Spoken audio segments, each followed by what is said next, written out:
जय जोहार। छत्तीसगढ़ी प्रमुख प्रादेशिक समाचार के संग मैं धर्मेंद्र दुबे।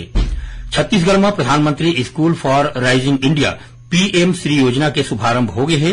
रायपुर के पंडित दीनदयाल उपाध्याय ऑडिटोरियम में चलत एक कार्यक्रम में केंद्रीय शिक्षा मंत्री धर्मेंद्र प्रधान मुख्य अतिथि हवय तो उन्हें मुख्यमंत्री विष्णुदेव साय कार्यक्रम के अध्यक्षता करत है। प्रधानमंत्री नरेंद्र मोदी कल 20 फरवरी के दुर्ग जिला के भिलाई स्थित आईआईटी और प्रधानमंत्री उच्चतर शिक्षा अभियान पीएम उषा के वर्चुअल लोकार्पण करही।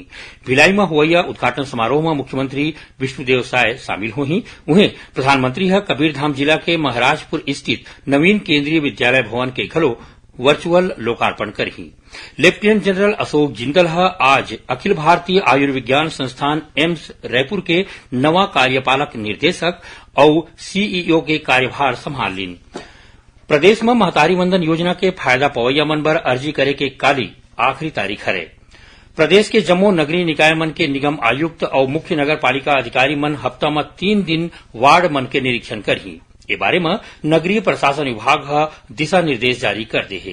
राज्य शासन विभागीय खरीदी ऊपर रोक लगा दे है। ए बारे में वित्त विभाग जम्मू विभाग मन ला निर्देश जारी करके कहे है कि अवैया 29 फरवरी के बाद कोनो भी प्रकार के खरीदी नहीं करे जाए। फिर कोनो खरीदी ला एखर ले अलग राखे गे है। भारतीय जनता पार्टी लोगन मन के समस्या के निपटारा बर रायपुर के कुशाभाऊ ठाकरे परिसर स्थित प्रदेश भाजपा कार्यालय में सहायता केंद्र शुरू करे है।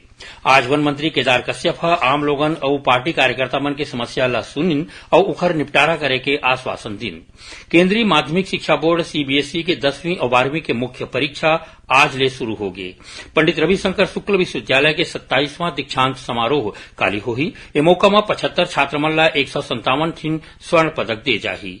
और आयकर विभाग डहार ले कांग्रेस के बैंक खाता फ्रीज करे के विरोध में पार्टी के पदाधिकारी और कार्यकर्ता मन आज प्रदेश के जम्मू जिला मुख्यालय मन में धरना प्रदर्शन करीन। ये रही सब तक के प्रमुख प्रादेशिक समाचार। जय जोहार।